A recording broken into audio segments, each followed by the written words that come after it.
नवरात्रि के 9वें दिन मां सिद्धिदात्री की पूजा अर्चना की जाती है। मां सिद्धिदात्री मां दुर्गा का 9वां स्वरूप है और नवरात्रि के 9वीं की तिथि में हम मां सिद्धिदात्री की पूजा अर्चना करते हैं। मां सिद्धिदात्री समस्त प्रकार की सिद्धियों को देने वाली होती हैं और इनकी पूजा अर्चना करके साधक सभी सिद्धियों को प्राप्त करता है। नवरात्रि के 9वें दिन मां सिद्धिदात्री की पूजा अर्चना करके हम सभी प्रकार की सिद्धियों को हासिल करते हैं। मां सिद्धिदात्री का वाहन सिंह है।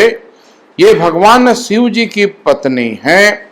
इनका अस्त्र कमल है और ये हमें प्रत्येक प्रकार की सिद्धि को प्रदान करती हैं। मार्कंडेय पुराण में स्पष्ट रूप से उल्लेखित है कि इस संसार के समस्त सिद्धियों को प्रदान करने वाली देवी मां सिद्धिदात्री होती है। देवी पुराण के अनुसार भगवान शिव जी ने भी इनकी कृपा से ही सिद्धियों को प्राप्त किया था। मां सिद्धिदात्री की कृपा प्राप्त करके भगवान शिव जी ने अपना आधा शरीर नारी रूप में निर्मित किया, इसलिए वो अर्धनारीश्वर के नाम से प्रसिद्ध हुए। सिद्धिदात्री देवी की कृपा से ही भगवान शिव जी को समस्त शक्तियां प्राप्त हुई हैं। सिद्धिदात्री देवी की कृपा से ही भगवान शिव जी ने अपने को अर्धनारीश्वर रूप में प्रकट किया था। प्रत्येक मनुष्य का यह कर्तव्य होता है कि नवरात्र के 9वें दिन वो मां सिद्धिदात्री की पूजा अर्चना करे और यथासंभव मां सिद्धिदात्री का पूजा पाठ करते हुए अपने सिद्धियों को प्राप्त करे। मां सिद्धिदात्री इस लोक में भी और परलोक में भी मनुष्य की समस्त कामनाओं को पूर्ण करने वाली है। ऐसा विश्वास किया जाता है कि मां सिद्धिदात्री की पूजा अर्चना से मनुष्य को वो समस्त चीजें प्राप्त होती हैं जिनकी मनुष्य कामना करता है और मनुष्य मां सिद्धिदात्री की कृपा प्राप्त करके कामना को पूर्ण करता है। उसमें अब कोई भी कामना शेष नहीं बचती है। सांसारिक इच्छाओं आवश्यकताओं की पूर्ति भी मां सिद्धिदात्री की कृपा से प्राप्त होती है। मां सिद्धिदात्री समस्त प्रकार की इच्छाओं को पूर्ण करने वाली भी होती हैं और मां सिद्धिदात्री की पूजा अर्चना करके मनुष्य अपने सुख, समृद्धि और सफलताओं को हासिल करता है। प्रत्येक प्रकार की सांसारिक आवश्यकता भी मां सिद्धिदात्री की कृपा से हमें प्राप्त हो सकती है। यदि हम नवरात्र के 9वें दिन मां सिद्धिदात्री की अपनी समर्थता अनुसार पूजा अर्चना करते हैं तो हमारी मनोकामनाओं की पूर्ति होती है। हम अपनी इच्छाओं को पूरा कर सकते हैं और जीवन में सफलता को हासिल कर सकते हैं।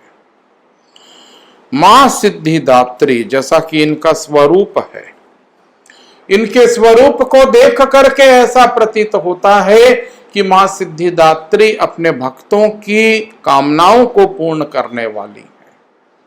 इसलिए नवरात्र के 9वें दिन हम मां सिद्धिदात्री की अपनी समर्थता अनुसार पूजा अर्चना करें जिससे हमें समस्त इच्छाओं की प्राप्ति हो सके।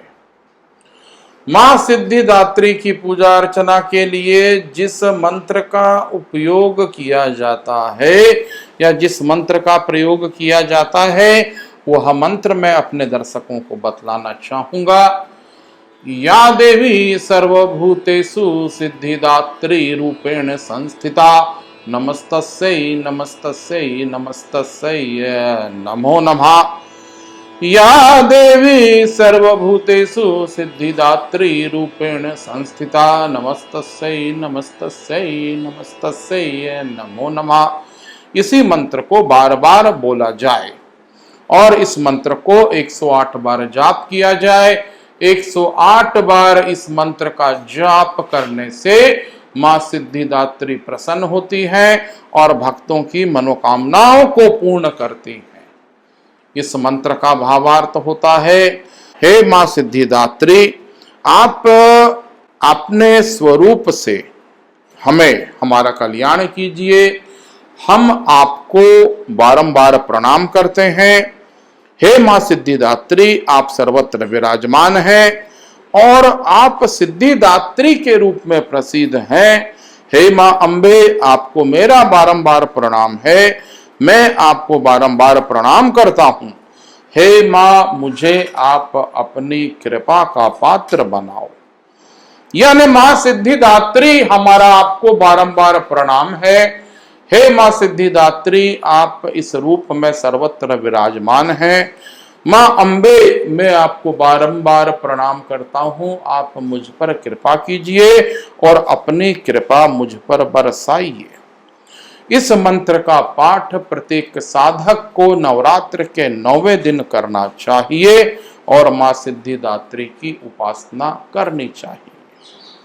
आप हमारे कार्यक्रम आपकी किस्मत डॉक्टर दीपक शर्मा को देखते रहिए और आप हमें जरूर जरूर सब्सक्राइब कीजिए। आप हमें लाइक भी कीजिए। अगले प्रसारण और अगली रोचक चर्चा तक के लिए मुझे डॉक्टर दीपक शर्मा को इजाजत दीजिए। नमस्कार।